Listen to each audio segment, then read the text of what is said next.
He's on the high ground, continuing to lob out some auto attacks. Trixie, he now gets amped up. A triple crush by Homos down. Honey on the high ground. Funny looking for him. There's that last one you were talking about.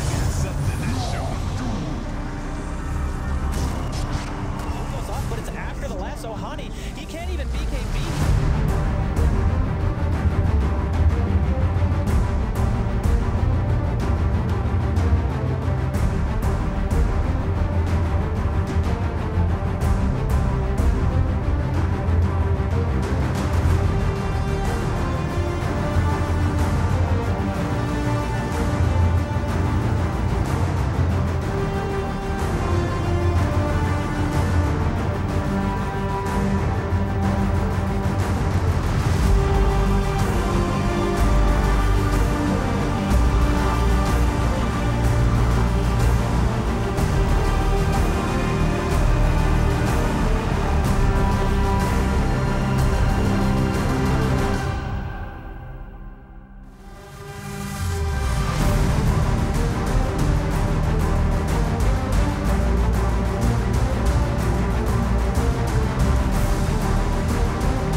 Seconds until the green spot.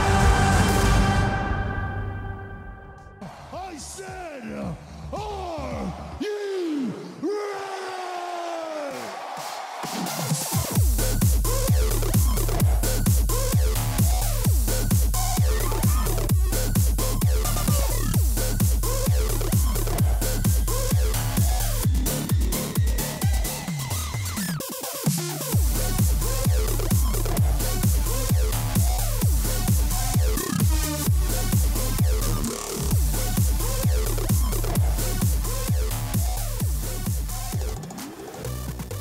For the championship of DreamHack Summer, welcome back to the studio.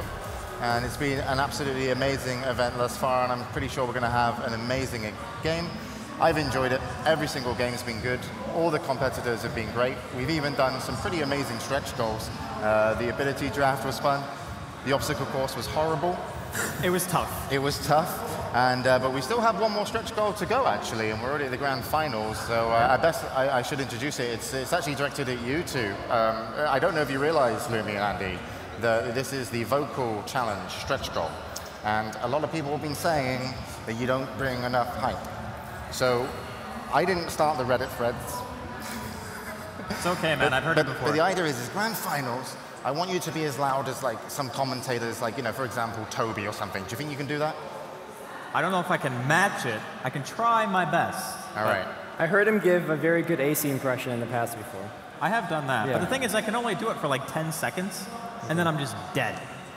Well, to make sure you can do it, or at least have some sort of reference, to make it easier on you, ladies and gentlemen of DreamHack, everybody on stream, please welcome to the studio from Join Dota to cast the grand finals, it's Toby, hidden under the desk. We made him sit down there for quite a while. Are you okay, man? Yeah, I'm good. I'm good. I'm feeling ready. I'm feeling rested. I'm feeling great. I don't think you'll ever complete the vocal challenge and be as loud as Toby, but you don't have to. No. Try your best. We're allowed to fail that one. Welcome to the studio, Toby. You've been here watching the games, also doing interviews. How have you enjoyed it thus far, and what do you think of the grand finals? This has been one of the most relaxing events I've ever attended, because I haven't been working as hard as you guys have. But so far, the games have really been surprising for me. One of the biggest things, I think I came in here going, well, I was really hoping for big things out of all the teams, especially Fnatic, knowing it was their home turf, that I thought that'd be a little bit better, especially with Excalibur, with recent performances. I was kind of disappointed with that one, and then I thought like C9 wouldn't really get that far, and hey, massively wrong about that one. But yeah, so far I've been really impressed with the drafts. I know like some of it's been very standard, just playing some stable play, but there's also been a lot of ingenuity coming in, and really being flexible with a very strength-heavy meta right now. So all out, I've been enjoying the games. It's been very entertaining. Yeah, strength-heavy meta, that was really where Cloud9 were last game. A lot of front line, and I think Eternal Envy, when you stick him on those kind of heroes, on that Doom, his playstyle just fits it. He's able to go really aggressive. I think with the other heroes, when he plays like more farming heroes, in terms of Drow and Clinks, he ends up playing a lot more split push. And I think this game, these opponents, Alliance and also Empire that they beat, you have to bring a really strong team fight. And the strength meta seems a really good option. What do you think, Andy? Yeah, I agree with the option of team fighting is always going to be really good, especially since they also love heroes like Visage so much, who not only function in a team fight role, but can very quickly snowball that into tower kills. We've seen a lot of stuff like that too this tournament, where people are picking like Shadow Shaman support we saw in the third game versus Empire. I thought that was awesome. I found it kind of weird that Empire didn't go aggressive tri-lane in that game. Like Toby actually mentioned that. He was talking to Clairvoyance. He was in the audience somewhere. And we kind of thought that was going to be happening as well. We were thinking, okay, maybe aggressive tri-lane, shut down Shadow Shaman. It didn't happen, but still, those heroes that always have the looming threat of being able to push very quickly after winning a fight.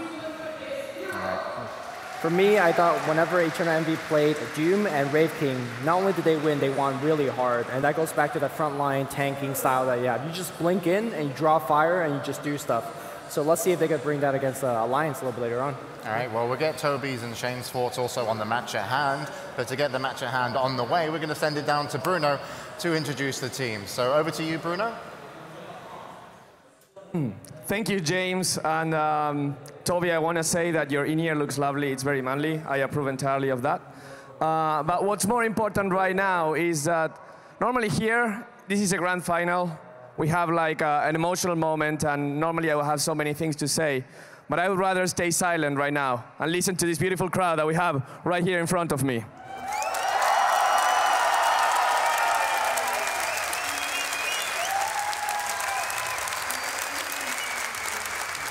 See, I couldn't have put it better. That's the thing. And I'm really happy. This has been a really long tournament. We started early March. We've been through a lot of stuff. We saw really great teams coming from the group stage to the playoffs, these 3 amazing days, and 2 teams prevail.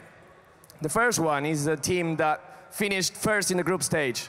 They beat pretty much everyone. They were 12-2 in the group stage. They came to the playoffs. Some people were doubting them.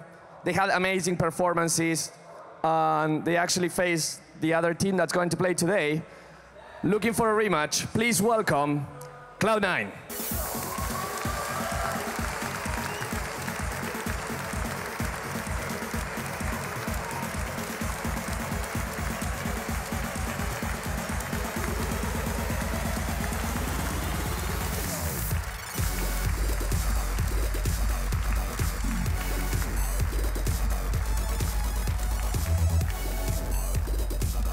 Here I am now with Eternal Envy, the carry of Cloud9. How are you doing, man? Doing good. Okay, I'll say it again.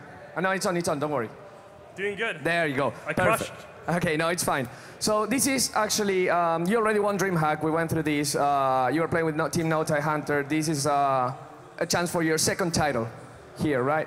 What does it mean to you to be here at DreamHack in front of all these people? It means the world to me for today.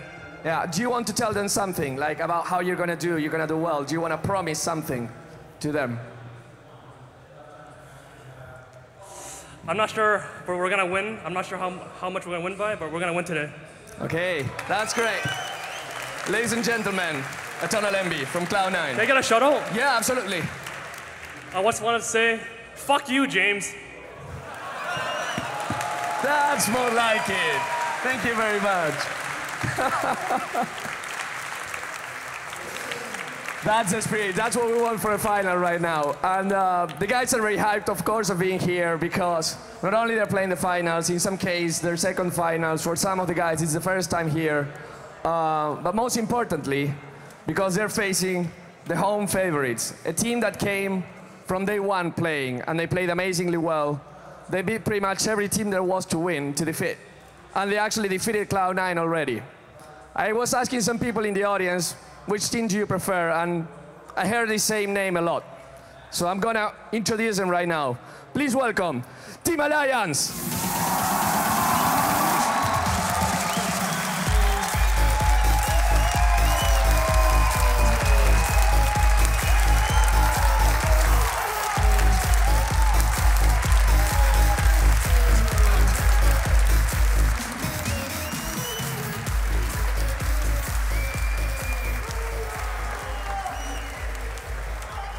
I think they like you.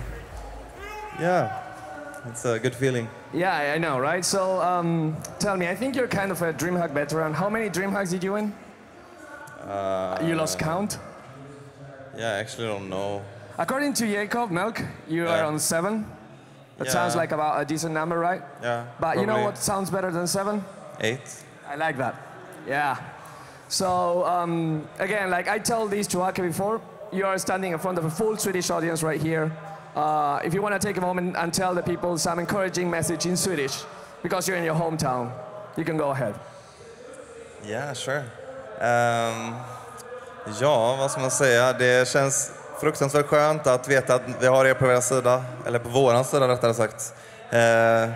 Jag hoppas att ni hejar lite på Cloud9, men samla den riktiga skriken för våran sida. Och jag tycker det är lite tråkigt att vi får sitta på den förlorande sidan idag. De försöker verkligen arbeta emot oss, men vi kommer inte låta dem stoppa oss. Tack så mycket, Ludda. Tack så mycket. So, I hope someone already translates that for the people that don't speak Swedish. But it seemed really emotional, it seemed long, and it seemed very heartfelt. So these guys are ready. Now they're going to play a best of 5 grand finals. I'm ecstatic. I do not have a favorite right now. I just want to see some great games. And in order to see the best of games, we will go right back into the studio. Toby and the guys, take it away. Thank you very much, Bruno. Toby and the guys. It sounds like a band name. Have I like taken over this panel just by being here? Apparently so. Just want to say that you know, I was going to be really nice with my predictions, but based off what Eternal Envy said, I actually think it's probably going to be a 3-0 alliance.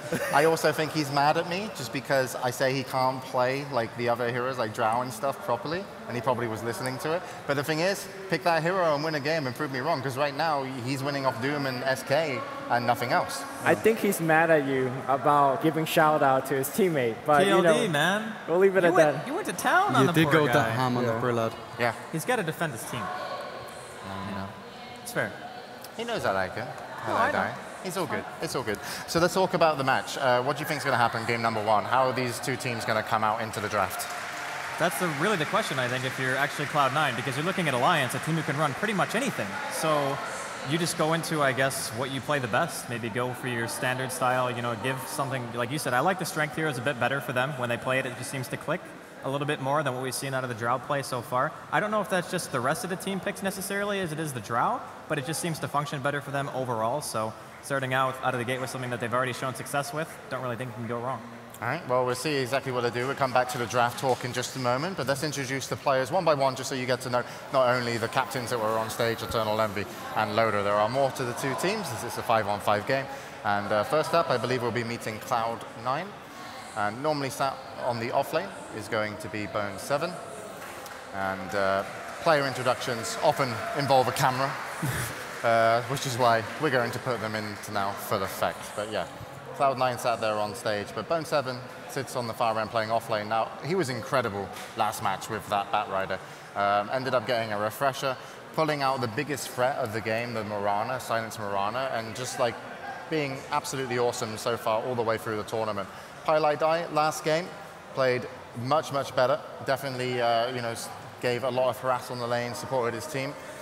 And Eternal Envy with him, these guys are already talking over the draft.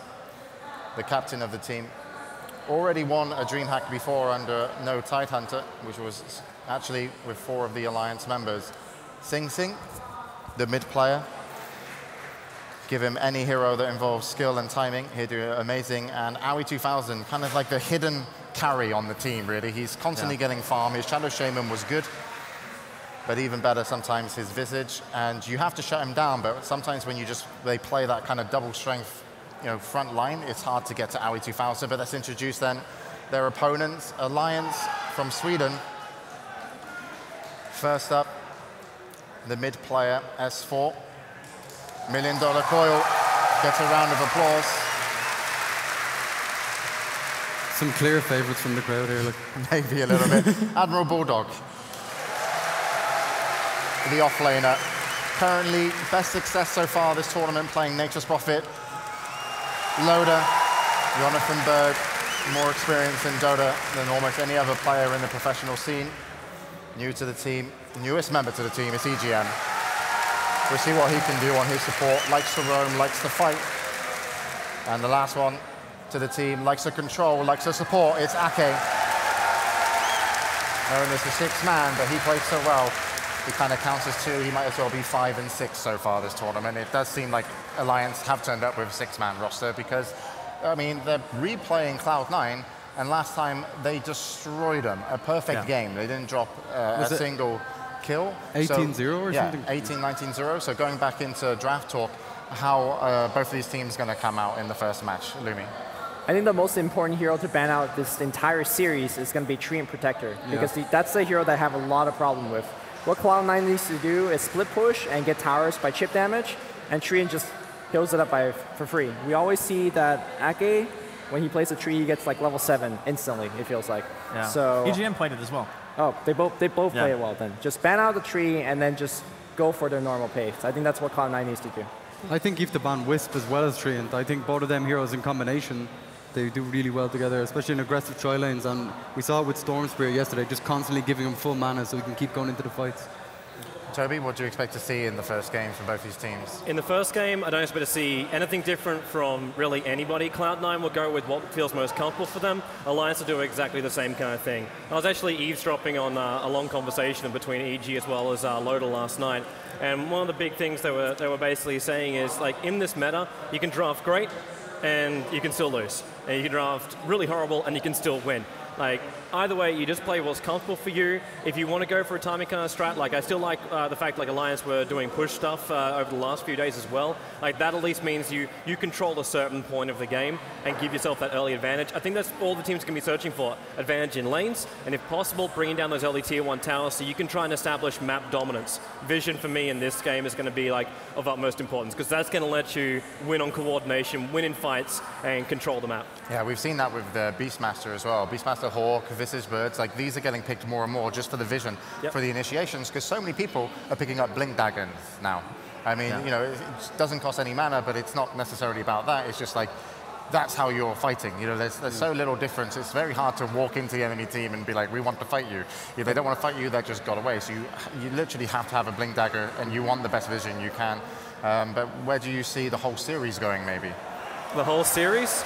I wouldn't even want to call this one. Knowing Alliance is the home crowd favorites, you'd almost want to just say 3-0 because they've got a lot of momentum coming through the tournament. They've worked a long way. They came from like the first day of play instead of just getting the free ticket straight into the competition. So they've worked hard to get here. They're feeling more confident than I think they have even before they arrived at DreamHack, because like reports were their boot camp really didn't go too well. Yeah, even in their first interviews, they were like, how are you feeling coming into DreamHack? And they were like, okay. And then how do you feel after your first day? Very good, you know. So they have improved even over the course of the tournament. Yeah, so if I was going to do a prediction for this one, I still want to say it's going to be 3-2, because I think these teams really have got so many things they can pull out of the bag, and so much could just turn on a dime. Like, anything is possible when it comes to these two teams. Coordination, initiation, vision, they're the key things I'm searching for in these matches. But I'm going to say 3-2, and I'm not going to pick a favorite. All right, Andy, Lumi, Shane, get your predictions in before we head into the draft. If you want to play Mystic Bruno's game, where he just predicts everything. I feel like Alliance should win, just based on the fact that they've looked fantastic so far in the tournament, but I've underestimated Cloud9 once against Empire. I think it's very close, but I still think Alliance will probably end up edging them out. I'm just wondering if Cloud9 are going to ride that momentum after beating Empire. Also, important to note before we get Lumi's predictions, sorry, I'm taking some time here, but we talked about the other day the potential of playing a super long day, but since Empire were actually knocked out after winning the first of the loser bracket matches, then you have the series where Cloud9 basically had a warm-up game, right? Which can make a big impact because you feel a bit more comfortable, you haven't had to move at all, you're not reconnecting everything, you know, so I think both teams have like these unseen advantages as well. The way I see it is, in the best of 3 series that we just saw, Cloud9 actually beat Empire 3 games. Because game 2 was essentially unlosable. They lost because they just messed up. Happens to the best of them. So I feel that if you count it that way, they look really, really good. It could have been a 2-0. 3-2, Cloud9. But before we move on to Shane, Bruno somewhere out there, I thought we had a hat thing going on. I don't know why you just put on a hat without... Fuck you, Bruno. All right, move on. Lumi was waiting on his time to put on the hat for we the whole weekend. We planned it for weeks. For weeks. Okay, Shane. I'm going to go to Alliance, and I'm going to say 3-1 because they've just been playing so solidly all tournament. And Cloud9, they have been playing really, really well, but there's been weaknesses at points. Yeah, it's important we don't forget Alliance are in the finals because they destroyed every game thus far. So Cloud9, yes, they've turned up and they took that match, but of course they did have a hiccup in game 2 that they maybe shouldn't have had. But either way, Alliance are the team to beat here. So it looks like the draft is on the way. So to get us into the draft in hype fashion, Toby style, I will ask you to introduce game number 1, Toby, and send us to the draft. I could do that for you, James. So the vocal challenge. The vocal challenge. You want to do it? You'll take it away, Toby. All right. Ladies and gentlemen, we are here. It is the DreamLeague Grand Finals. Alliance going up against Cloud9. Game number 1 of the best of 5.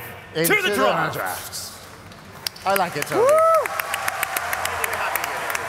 I'll be here all week. Try the veal.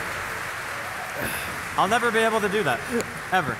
Really? Well, I just stepped away for Bruno while he's doing that, so I don't get my ears ruptured a bit.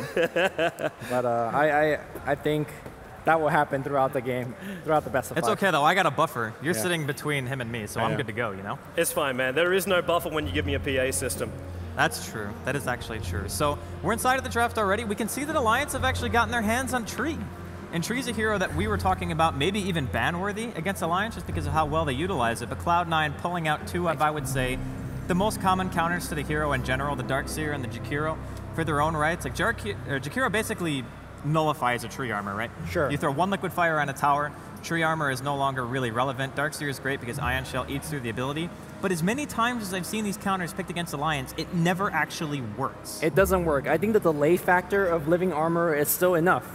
I mean, you might not get the full heal, and that's if there is liquid fire. A lot of these fights involve, for example, Jakiro dying or not being there to throw out that liquid fire, then Tree just gets healed up.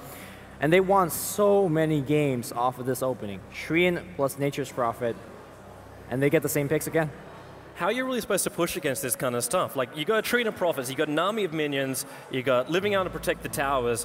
Does Cloud9 just try and go for the full-on push here? Like, you got a Darkseer and a Jakiro, you're not looking at tower killers just yet. Like, how do you break through without having to go, chip damage over time? I really liked what Alliance actually did themselves. I think it was on maybe day 1 where they ended up picking a surprise Pugna pick as their last When hero. they ran on the safe lane? Right, and they ended up just blowing up the entire side of the map in like 20 minutes or so. I think that's definitely a style that you can play against Tree because he doesn't actually want to go into these group versus group situations pre-6 because you really want to get at least 3 or 4 points into your living armor. You want overgrowth. And with a Pugna, you can so quickly just transition into this deathball-y push that you get a massive gold lead. And then all of a sudden, you lose all your map control as Tree and you don't have anywhere to get levels. So I think that's a possibility, but Cloud9 don't typically do that kind of thing. No, it also comes with a massive risk as well, because like, if it doesn't work by like 20 minutes, if you haven't taken like every single out of tower or you're encroaching on racks by 20 minutes, you're basically sitting in a position where it's like, okay, how do we actually end this? And going up against a hero like a Nature's Prophet, you know he's going to be jumping out there, creep skipping out the waves and making it very difficult to breach high ground. I think the other way to take down this kind of pushing strat, it's just go for like a 45, 50-minute, 60-minute kind of late game where, okay, I win 1 fight. It doesn't matter if you have True or not. I'll just take your tower and tier 2 as well. So you just win the fight in the long game where it doesn't really matter at that point what towers is still up. Yeah, I can see that. But here's the problem, though. That means you're playing without tower go advantage for a very long portion of the game. And to me, Alliance is just playing a almost flawless game. And I can't say the same for Cloud9. Yeah, a strategy that involves giving up your towers, I don't know if I'm okay with against Alliance. Like maybe other teams, because they're not as good as maybe abusing the advantage that gives you, but Alliance are the ones who are going to be like, okay, you give us these towers, you're not going to get any map control back. Yeah. Like we're just going to consistently pressure you. Plus, let's be honest, you always want to see the long game. Yeah. So you're biased. Well, I mean, I think long games is where Cloud9 is best at. No, I'm just, I agree actually in some sense. It's just 79-minute game. Never forget. They can always try and go for they could try and go for both sides of the coin right now. If you can find some early game aggression from like a mid solo, like right now I've almost got like Slark on my mind with Ion Shell to try and get some kind of like aggression into these heroes. Someone that can chase down the Nature's Prophet. So like Blink Slarking or Storm Spirit or something along these lines, because you've already picked up the Darkseer, so you can't really go for a Clockwork. Ooh. Okay, this kind of works anyway, so we get a lot of global control. Are they just going to storm here? I think they storm like right now. S4 has already shown how well he can play it. The Brewmaster's already banned out, so they're not going to be able to give it to Loda. But I was thinking about Ember's Spirit just because of how good he is against Nature's Prophet. Like No-Tail brought it up too when we were doing the TriCast with him. The lawnmower. Yeah, the lawnmower and the sheer mobility that you have. You can actually go into trees or sprouts or anything like that, use the Searing Chains to cancel the Prophet's TPs, and you don't really care about a Nature's Prophet in general because he has no lockdown. He has no way to actually stop you from doing what you do best, which is kind of be mobile and kill everyone. Plus, Sing plays the hero amazingly. I think you want to wait for a little bit longer for the Storm because there is a possibility of Ember safe lane, and you can pick a hero to capitalize on the Storm on the mid lane. Wisp is going to get picked out, which is a hero that Toby talked about.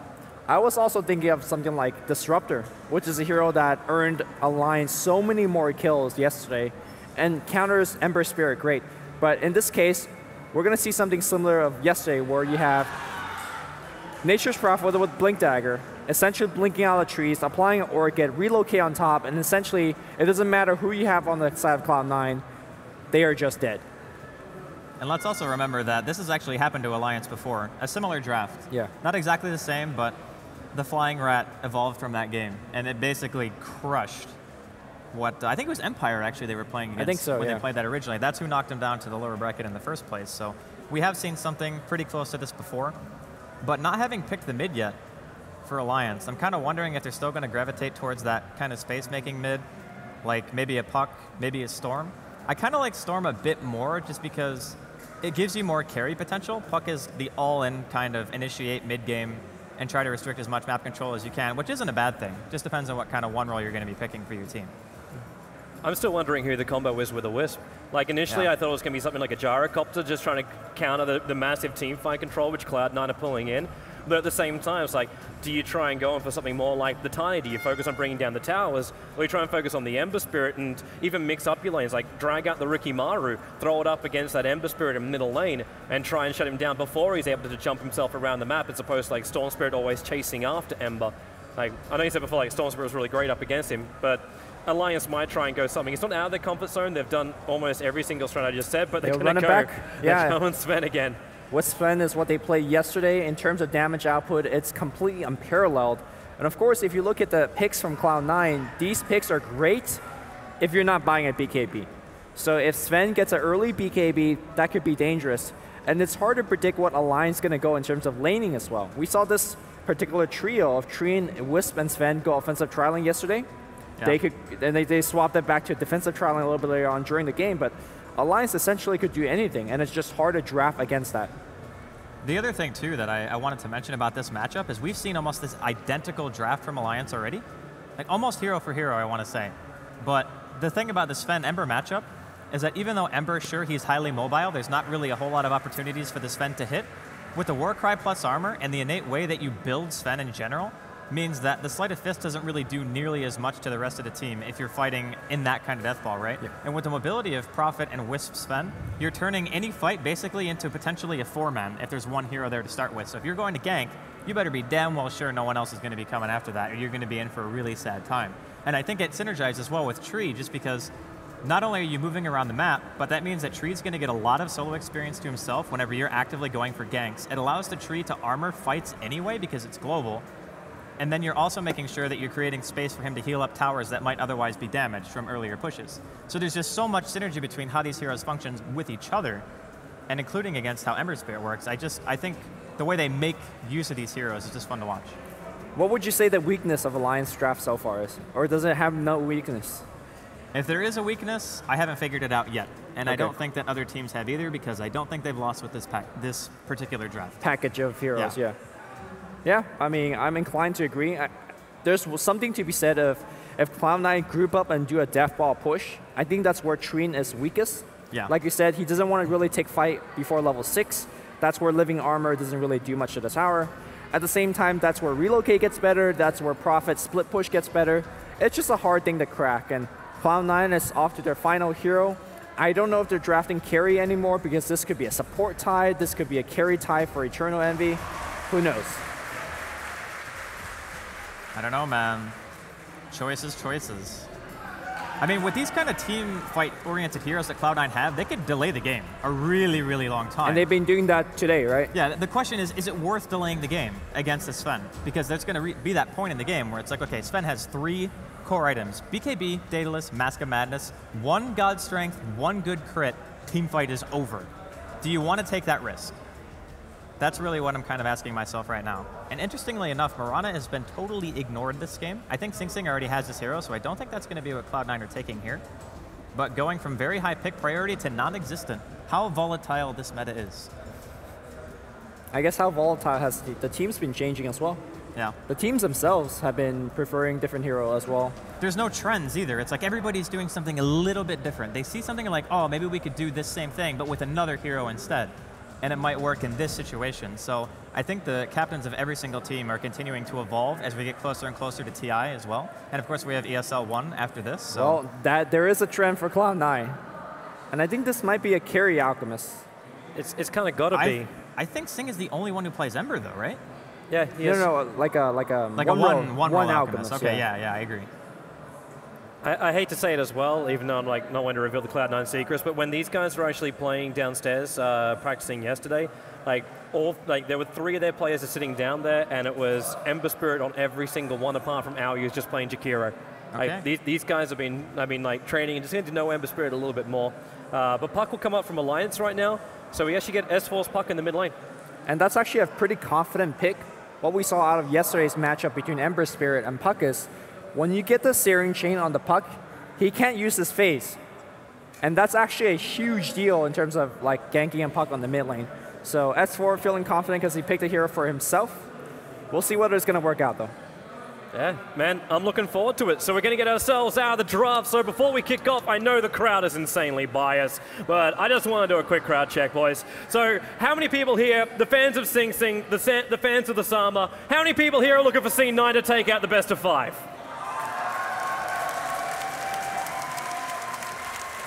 Okay, let's get it out of the way, peoples. Swedish, you're biased. Alliance?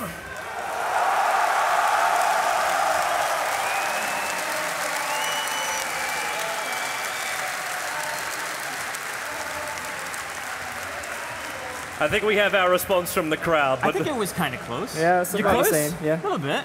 You know. I mean, I saw the gray face for Cloud9's share, so you know that counts for some, right? So yeah, so every gray face in the Twitch chat actually stands for a Cloud9 fan. No space. No space. No space. Sorry. Anyway. So Toby, you were right on about the Envy playing Ember Spirit. Yeah. I haven't seen it in a pro game before. But I guess you said they were practicing it downstairs? Yeah, I don't know if they're just trying to get used to it or if it was just like, oh, we all just random Ember Spirit, or they just want to get a little bit more familiar with it. I know Cloud9 are very, very serious when it comes to like the way they approach their games, the way they approach their strats kind of thing. So maybe it's just everyone just get used to the hero. So like if you're going to support this guy, you know how you're going to do it. It's kind of funny though, because the 2 guys who were inside the same game together was actually both Aoi 2000 as well as Sing Sing, and they were like talking and communicating the entire time about the movement around the map. But yeah, I'm going to see. It's been interesting to see how well Envy goes with this one. Running safe lane, obviously we're getting a lot of farm. How fast do we get that Battle Fury? How fast do we get the second Battle Fury? How fast does Envy actually have an impact on this game? My main question when you've got a Prophet and a Sven who are going to be looking to make a lot of havoc around that 10-15 minute mark. The thing I love about Alliance's drafts, when they do stuff like this, when they have the double global teleportation, they have a very long range initiator in the Puck. It's just so much mental pressure on the opponents once you reach that stage in the game where everyone has their ultimates, because you can farm a lane and you can just be dead in 2 seconds if they say, okay, yeah, we can jump this, especially once the Puck gets his blink, because that's going to be the, okay, I'm coiling, that guarantees a relocate every single time. And that's got to be something that you're always going to have to remember if you're on the side of Cloud9. And there is some treant blocking going on here in the camp. It's going to be a bit annoying. They might not actually block it completely. Looks like Aoi and Paladai are going to be able to get out, so yeah, good on them. Out in time, the camp gets to spawn up, and hey, 2 early kills for the support heroes up there. So support Tidehunter as well as Jakiro. I wish Admiral Bulldog the best of luck on this lane, but Boost Burst at least allowed him to keep some distance. I'm interested to see how Ember Spirit's actually built from Eternal Envy. Like, do we try and go Sleight of Fist? Do we try and catch just Prophet out before he's able to walk away with the extra Searing Chains? Or do you just go, Immolation up, fight for the mid game? I think it depends on how he's going to play it. Like, if he's looking to gank more, certain builds benefit from that. With that said, though, he is playing the safe lane, so he's going to get a ton of level. Maybe it doesn't matter. Maybe he'll just max everything as he reaches, level 12, 13. I think getting the value point of the Sleight of Fist in these types of lanes is really important because it gives you the range to be able to actually Searing Chains, and they will be able to kill if Bulldog gets out of position, ever. Yeah. Like, it's very, very dangerous for him. And Bulldog's probably one of the best, if not the best, Nature's Prophet players, I think, just ever. So he's not going to let himself get caught out too easily here. And if he can just continue to have a safe game and let S4 do his job mid and let the supports and Loda farm bottom, it's going to be all action mid game. I look forward to that one. It's also like you're noticing Cloud9, Bone7's going to realize it now as he comes back. There's a sentry wall blocking up the Ancient pool for him. And I'm pretty sure this is meant to be like some burst farming coming in for Sing Sing a little bit later on when he gets the high points up in the acid spray. But until he gets through this ward, the stacking, maybe he just thought he screwed it up before, because there was a Black Dragon that like was a little bit loose on the end of it. But he's going to realize as he goes for like a second pull attempt that this is useless now. And he's getting nowhere near the amount of experience that Admiral Bulldog is getting, even though Aoi is trying to zone him out with his liquid fire. And that's really the difference between those two supports, right? Wisp Tree just runs at you, you can't do anything, and he's going to just go back to the jungle. He's not going to be able to really catch up that quickly either. But meanwhile, it looks like the Cloud9 support trying their best to deny some of that experience as well by pulling the creeps across. And all this meanwhile, Loda is just farming. Well, like both crazy. the carries are pretty much farming away, and actually Envy has a bit more CS a tiny at the bit. moment. One of the differences between playing against Ember and the last time Alliance ran this draft was the Ember, I believe, was mid instead of farming in the safe lane, which means that the Battle Fury is probably going to be coming out just that much quicker. And I think as soon as you get the first Battle Fury, the farm accelerates so much. It's very similar to how an AM functions when he gets his first Battle Fury. Not only in teamfight potential, but just in terms of being able to kill stacks. You get like a couple points into Sleight of Fist. Stacks, no matter how stacked it is, doesn't matter if you have any tankiness at all, you can just Sleight of Fist spam it to death. So there's a lot of ways you can abuse it, especially on Dire side, because I think that their Ancients are actually harder to contest. So it's nice for Alliance that they actually sentry warded the camp a bit early to prevent it from getting stacked and obviously making Bone7 waste a little bit of his time. Yeah, Bone7 is just not having a good time. He's forced to go base level 1. He's got his bottle now, but not even having level 2, he can't even surge back to the jungle. He's going to spend a lot of time there doing nothing. So it's really up to the supports, Pylai Die as well as AI 2000 to create some space. Also, like if you look at heroes like Alchemist and Emperor Spirit, they don't do much till a certain point in the game. So I feel like Alliance has a lot of time to do whatever they want. And again, a trademark of that Treant Protector, if you look at his levels, he's going to be quickly getting up there. Yeah. I'm actually wondering how Sing Sing's meant to get a kill on this mid lane. Like, Puck Phase Shift is always going to save him from a concoction. Like, the flight time of that is just so long. And even Tidehunter, like, Pilot was looking for the opening. He comes in, he gushes the puck. It just slows him down a little bit, but he's still able just to get himself away. So S4, he's going to feel so confident. He's level up on the CS board right now, and of course Sing Sing doesn't get any advantage. He's going Concoction, Acid Spray, nothing more apart from that, so he's not getting any kind of bonus goal from this. And Pylai Die, spending a lot of time just wandering around. Oh, like, this is a guy with like maybe 3-0. Get in with the Invis-Rune. Okay, or you stun yourself. he knew he wasn't going to go for the kill. Yeah. And you could tell by his skill build. Normally if you go solo mid as Alchemist, you do prioritize the stun, but in this case, he knows it's not really going to work, so he's going to have the 3 points to Acid Spray and just go for the farming edge. And look, I mean, the CS is pretty even, so... Is this the greatest thing, though? Because your Titan is going to take a long time before he's going to get to level 6 now. I know the jungle's getting very cramped because Bone7 also facing up against the dreaded Mud Golems, but he's in the jungle taking all that up, so Titan can't even stack this, and he can't have the Ancient stacked up to farm it with the Anchor Smash because of the... Okay, the Sentry Wall's now actually timed out, so we can come down here and stack this, but that's like the first point to go, and you're only level 2 on Tidehunter, so it's only a level 1 Anchor Smash with no Kraken Shell. I think with that said, though, Cloud9 really heavily rely on these stacks in these situations because they know that in some way their supports are going to get underleveled, and all they have to really do... Oh, Bone7 so low on health right now! That's trouble. That's real trouble. He's been chased down the Mud Golems. The attack misses up the hill!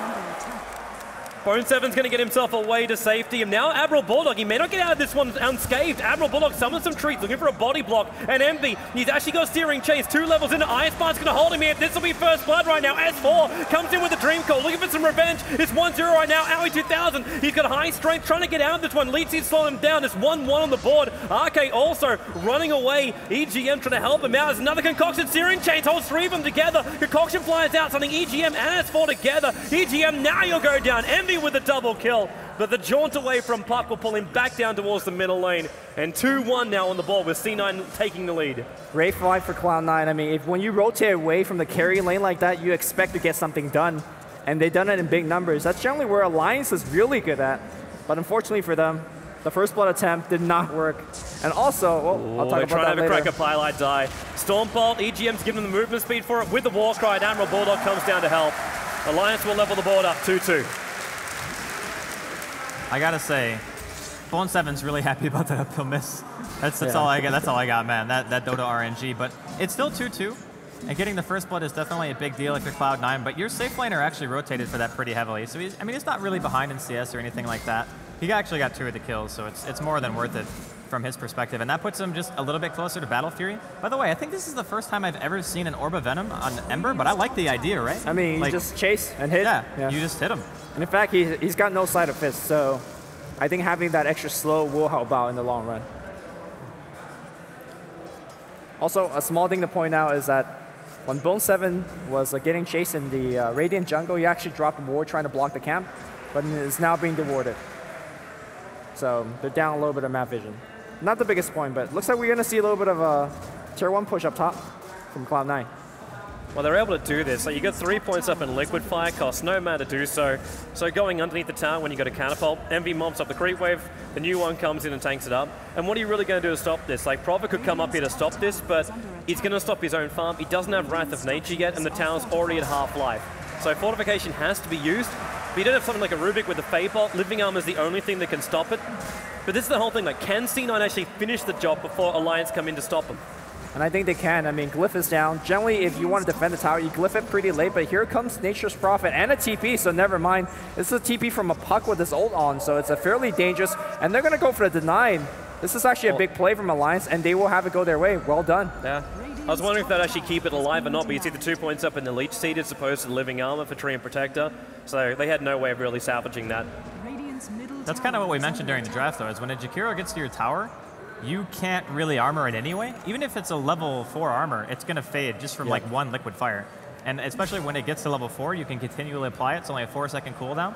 And it actually lasts longer than 4 seconds. I think it's 5-second duration, 4-second cooldown. So either way, Jakiro definitely nice for continuing to just deal guaranteed damage to buildings like that. But I think that reacting like that, like sending the puck mid, just wasting little bits of time, giving Sing the opportunity to have a pretty easy early game, to be honest. Like, both mids have more or less gotten free farm.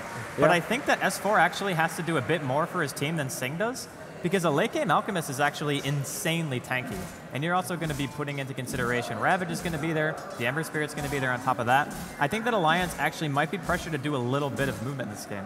Obviously, Admiral Bulldog's going to have something to say about late game carry, but yeah, I agree with you, Andy. I feel like the late game power of Cloud9, it's really, really strong, but Alliance is doing a very beautiful job of keep blocking the Ancients.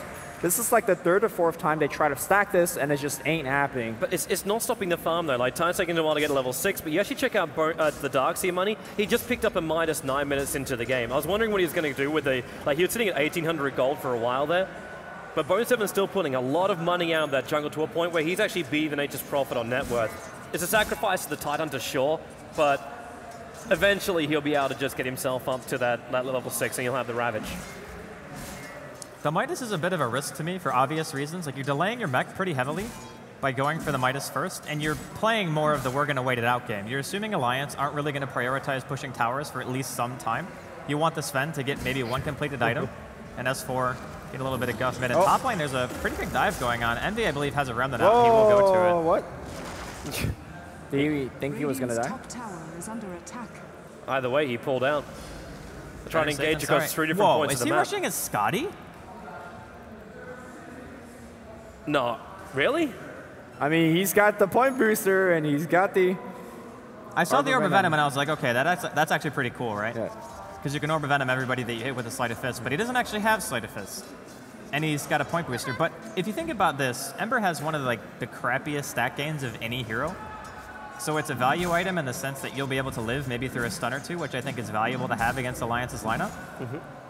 But does he finish? I'm not sure. I think he's going to, man. Like, again, though, eavesdropping and looking at what they were doing, but Sing Sing was actually practicing around with this Skadi build. I didn't see it coming out from Envy. He actually went a little bit more standard as far as his build went, but yeah, man, I think he's going to finish that. Middle lane. Yep, the Dream Call's going to go. Sing Sing, no Chemical Rage, and in comes Ven. Chemical Rage will not protect you from this. Howie TP'd in, hoping to get himself like some kind of like ice path to give some space for the Alchemist, but it's just too little too late. So gank will work, and they go back to farming up the bottom lane. So just going back to the Scotty for a second, if you look at the skill build that Envy's actually doing, it makes a lot of sense because, oh, bottom lane gonna have to hold that thought. They want to try to dive here onto Pylai Die. That's only a level 4 Tidehunter. They kill him immediately. Envy, though, is looking for some revenge. He's backed EGM into the corner with a Searing Chains, and he can't tether around for 2 more seconds, so he's forced to stay there. Ends up being a 2-for-1 trade over the course of the last 30 seconds, but it's in favor of Alliance again. Yeah, here's the thing, though. Whenever like Loda goes to ganking, he gets to go back to the lane and keep on farming. And Envy's the one that's buying TPs and going from places to places. So yeah, small leads here and there, and that's why Alliance is one of those teams that just does better than most other teams, because they take advantage of these small leads. Yeah. I think this mobility is too good, man. Yeah. Like, how do you deal with a hero being able to just come back to a fight or be relocated in or be anywhere on the map at any given point? Like, Dota is such a game of efficiency nowadays in terms of how much farm you can get during an allotted time. Envy might be in a little bit of trouble. They got the Invis rune there, but it's going to be rather obvious when you see the tethered unit coming in with the spirits, but Envy backs himself up anyway. He's got one of his ultimate orbs. He's actually going to get a very early Scotty this game if he continues at this rate. Depends if he can keep these kills coming in, because it still is Envy going 3-0 as far as the kill count goes. So he's got a nice injection of money, but he's still behind this Sven. Like, Sven's now going in for what appears to be, like, he started Mask of Madness, then he's going into BKB, so Loader is currently, like, between 2 different completed items at the moment. I think he got the Value Ogre Club, and he's going back for the Mask of Madness, which, I mean, it's a much better farming item, so. Yeah, it is, definitely. Well, they got to keep going on the lanes though. Pylai Die, he's finally got himself some space on the lane. Top lane, Tidehunter trying to approach level 6, but you're seeing how defensive he's being. He's so worried that someone's just going to come up because there's so many heroes missing.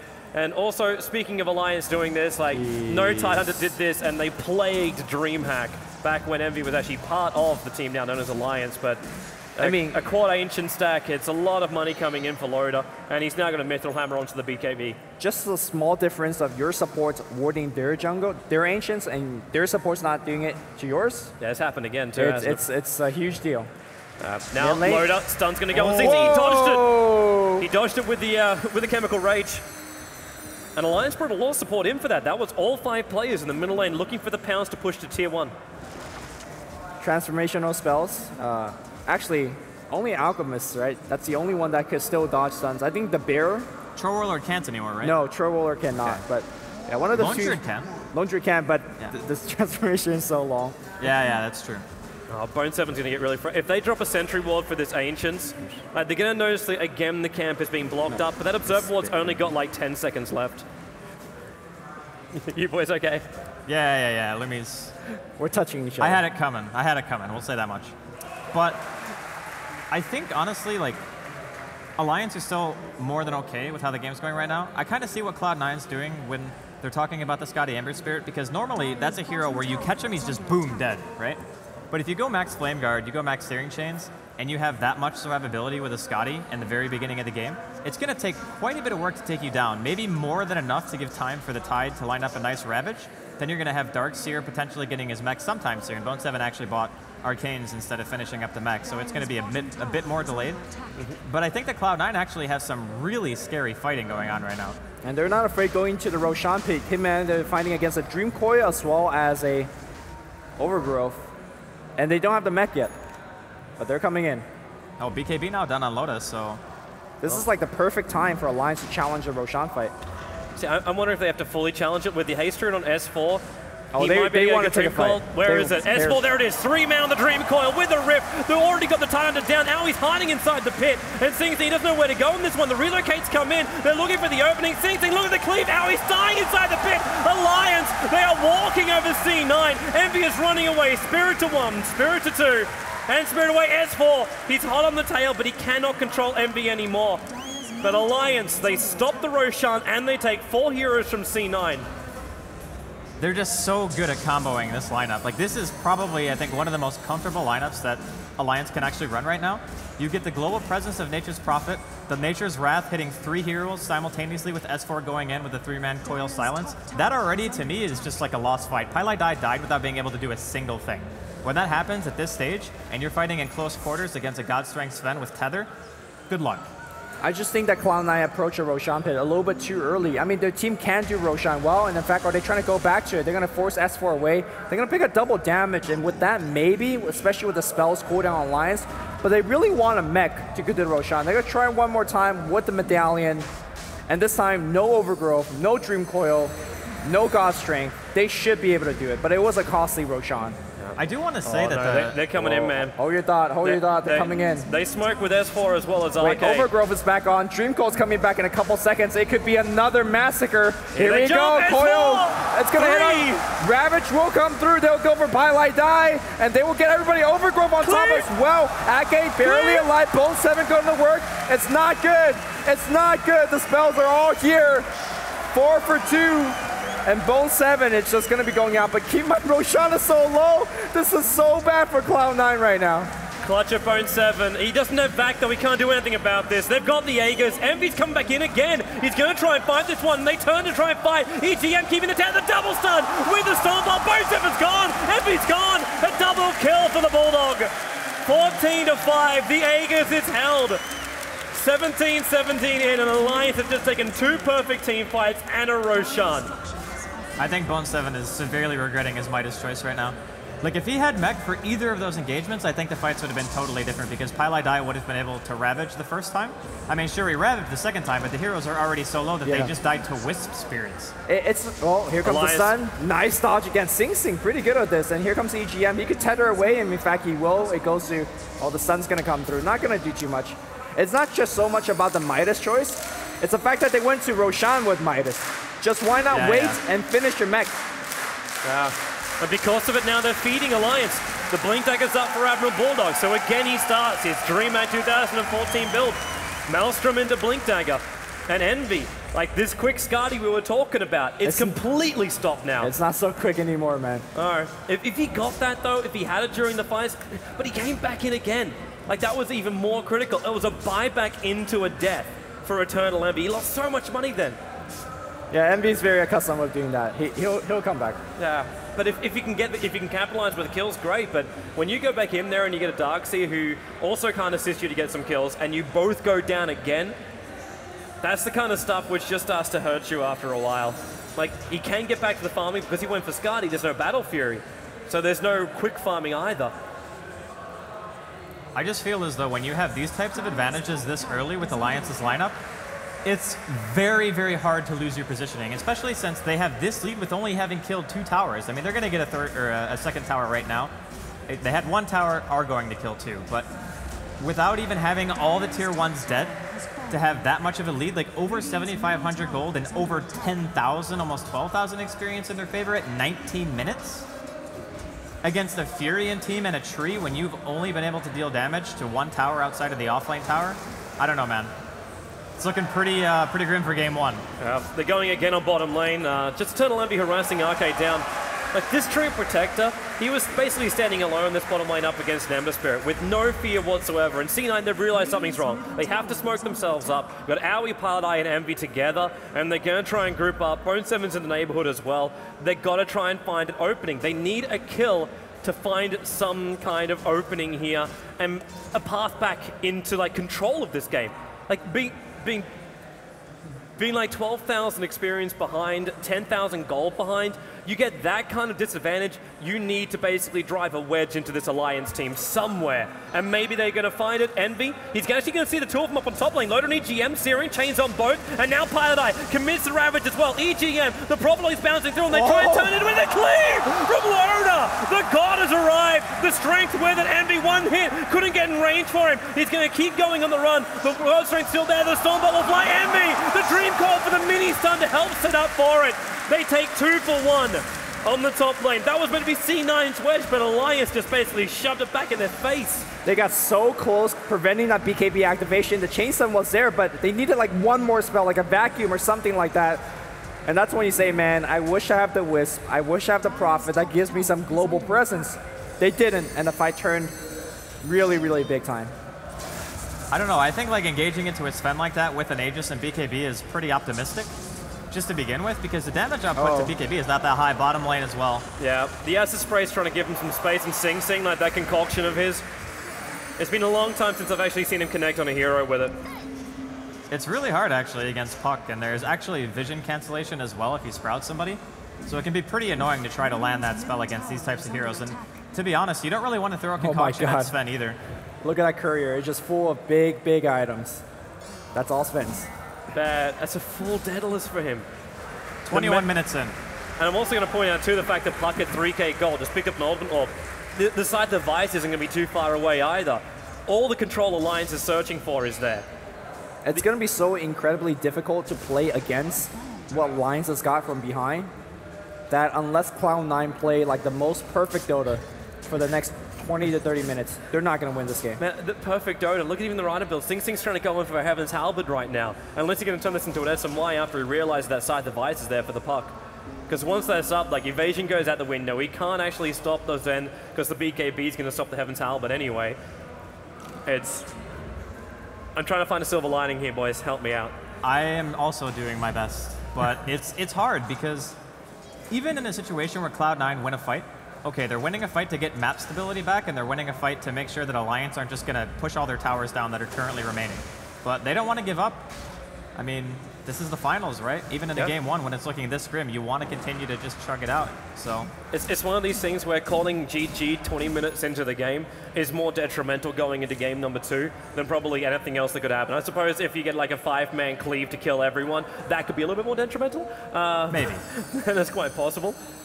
But I'm loving this the smoke gang. The 3 Blink heroes, they're the ones searching for the opening. Now, there's a lot of support here, but the Observer was. This is the vision again, dropping down with the smoke, giving him position. They take out the bottom tower, they search out Sing Sing. This time he doesn't dodge it. God strength 1, 2, swings, can't actually get the kill, and Loader, he didn't run the deep here. Envy, he's searching for the Wisp pickup, cannot claim it, but they turn back into the kill. Sing Sing, now goes the stun. The tether, he tried to pull him back in again. C9 finally getting advanced, even though they have lost Ow, he can't even get a kill. Loader is just running himself away from this fight. And they can't get anyone. Ember Spirit, he's jumping forward and back. Cannot make the distance up there. Was attempting something else, but they just drag him back out. Relocate for EGM and Loader. They'll come back out of full health, ready to fight in the mid lane again. I think as bad as it is looking for Cloud9 right now, the fights are going to get better as the BKB charge window down. That's where your Heaven's Halberd gets more effective. That's where Tie Hunter gets more effective. Let's not forget that Cloud9 still has one of the best wombo combo lineup. Vacuum, Ravage, Ice Path into a Macro Pyre. That's a ton of damage. You can even vacuum into a Alchemist Stun for some little bit of AoE control. So if Cloud9 play it correctly, they can make some resemblance of a comeback, especially if you wear down a Lotus BKB charge, but they are just so far behind that it looks difficult and it looks impossible. Even with the combination, getting through 1,800 life points, which is only 24 minutes and you got 1,800 life points to get through, you'll have to catch him with his BKB down, his Mask of Madness turned on. And then you can kill this event. And you're right, that Alliance actually, like, they lose a lot of their power there, and that's when Alchemist as well as Ember Spirit could then start to fight. But the chance of picking off Loader when you got EGM always watching his back is so low. You're gonna need like Titan level vac into Alchemist stun, and with like 4 heroes just having to sit there and tank the damage from C9. I wanna give you guys a friendly reminder that Bulldog is in the game. Yes. I mean, he's got Blink, Maelstrom, Orchid, Treads. And it begins. Oh, they try to go for it, but Ember Spirit. They don't actually get bone 7, but it's really not that big of a deal because they can just continue to push the lane. They want to fight this, I think. Can they? Like, Arcane knows what's there. The Observer was on the other side of the tree line. Oh my God. And now in they come. And that's already the Alchemist dead! There was an Ember Spirit. There was life points. And hope is going out the window for Cloud9 with every swing of Lotus Blade. And man, they're going to push high ground. They may as well. Nothing can stop this team. That was not their fight. Nope. So it looks like there's still no Scotty on Ember. Things have gone more or less downhill for the side of Cloud9 here in this game. We have Blink Dagger Darkseer. Hope somewhere. That's Rax, man. They don't even have Glyph. No. Like, sure, there's tier 2s in other lanes, so they're not going to be able to get another set of Rax, but you're now down Rax against Fury and Wisp. I mean, that is probably one of the absolute worst teams to be a Rax down against. Yet no GGs in sight. They'll play it out. Well, at the very least, you can say, okay, what went wrong for us? I mean, Envy started the game with a double kill, right? He goes back to his lane. He almost had what looked like to be a 16-minute Scotty. Now it's 26 minutes in, still doesn't have the item completed, but I think Lumi brought up a really good point earlier when he mentioned the fact that it wasn't necessarily about the Midas, but it was about the fact that they decided to take Roshan when they didn't even have a mech. Yeah. Because honestly, that first time when Pylai died before Ravage, that is already like a game-changing fight. If he Ravages there, maybe they're able to turn it around with a big combo using the Darkseer and the Jakiro, but it just never happened. And then that happened again right after that. Yeah. So, at this point, if Cloud9 loses one more fight, they're going to just GG out. Because to me, this smells like a desperation smoke. If you don't win this cleanup, like 5-0 or like 4-1 or something like that, it's game over. And they're going for it. Yeah, 5-man smoke, find the opening. And if they can find Alliance here, they are going to come in from a position of power, which is the high ground. At the same time, Alliance smoke up. Now, they find Arcade, he trees on them all, and in they come. The Ravage will go, and S4 concoctions number. Look at Luna! 1, 2, 3, wipe them up. Owie's going to be chicken up, and GG! 27 minutes down. The Swedish home team will be taking out Cloud9 in game number 1 here of the best of 5. GG well played indeed. GG well played. all right, so when I said that I haven't seen anybody able to figure out how to beat this yet, I wasn't kidding. Maybe I just don't know. Maybe somebody else has a way. If anyone does, though, it's definitely going to be Cloud9, but I think Alliance are going to be feeling pretty comfortable with that Game 1 victory. We can see the Swedish flag waving true for the home team, and well-deserved. It's Alliance recruits. They're getting younger and younger every time. I don't know, man. Watching that game, even though they ended up with like a pretty awkward TP from Bulldog, it was a bad luck RNG miss, right? When he tried to kill Bone 7, ends up transitioning and Envy getting 2 kills. I feel like Cloud9, they went into a really, really risky situation and they let themselves kind of get carried away with, we need to push this Roshan, we need to push this Roshan. I don't think at that point they needed to take that risk, but they did, and they got punished really bad for it. But yeah. Before we get too more into the analysis, let's bring it back to the desk. Let's see what flame James has got for Cloud9. It's game 1 of the 3-0, you know? Yeah, well, in all fairness, like, okay, so as you mentioned, the game started off as good as it could for Cloud9. Lanes were going very even, you know, Sing's build was a little bit different mid, but he was getting a lot of farm. The big problems they had were, of course, just they weren't able to stack Ancients. That was a big deal, you know, like it was, you needed that if you're going to put a Tide on the offlane. Eternal Envy was farming fast, and I wasn't against the Skadi. I felt like that kind of keeps that hero relevant when the team fights are going on. It's just not, it's not an initiation, it's like constant presence. And yeah, as you mentioned, Admirable Dog TP'd in, got the unlucky you know, miss uphill. S4 decided to rotate round, EGM rotate round, and that's really where Eternal Envy was strongest, just by the amount of AoE damage you can put out in that fight. And it was like, brilliant, I've got my kills, let's go back and farm. The fact that they felt that they needed to go Roshan instead of just farming up Eternal Envy more, big mistake. That was a really big mistake, and as we mentioned, you cannot make mistakes against Alliance in this kind of shape. They're absolutely amazing. You know, I really felt that this was going to could be a 3-0 finals, and it looks like it actually could be. So, Shane? After that Roshan, Cloud9 felt like they couldn't do anything. They felt helpless. Like there was just everything was going wrong. Sven was just cleaving them all down. It was like I felt like pain for them. Like it was like, oh. They did try, like that top lane attempt. Yeah. They tried to get themselves back into it, and like they did everything they could until they realized it was just futile. Well, do you think the Midas on Darkseer was the right way to go? No, it's not the Midas. Okay. No, If you got the Midas, that's okay. Just go farm with the Midas. He was Get the mech, he and was then, like 1K away. Yeah. Not that much. Envy was like 500 away from Ice-Gotti for like days. Yeah. Why not finish the item before you do anything? Yeah, I'm not sure who made the call for that to happen, but the other thing I like about alliances is like just when they get a wisp, they really like using it early. You saw it, like S4 just very casually was just like Dream Coil, you know, in terms of, you know, just stick Sing in place. And then Sven's burst damage, like even under ulti, you know, there was no chance that Sing was going to survive with the health regen. The TPs came in, but it was all too late. And now you've TP rotated the supports in to mid. You TP back to the bottom lane where you're farming. You see a under-level Tide, and you're like, well, no one can TP in. Run and stun, and then you've got another kill. So that TP rotation mid, you know, with the help of S4, Loader, and EGM, actually set up 2 kills. It's like they're so good at that. Like they're not looking for a big team fight, they're looking for an advantage. After that, they just went straight back to farming as well. There was no downtime on the farming at all. Yep, so really well played from Alliance. They take game number 1 in the grand finals. It was, of course, a best of 5. You're going to have to get to 3 to be the champions here at the ASUS ROG DreamLeague. We're going to go to a quick commercial break, but when we come back, it's going to be game number 2. In your face, MV.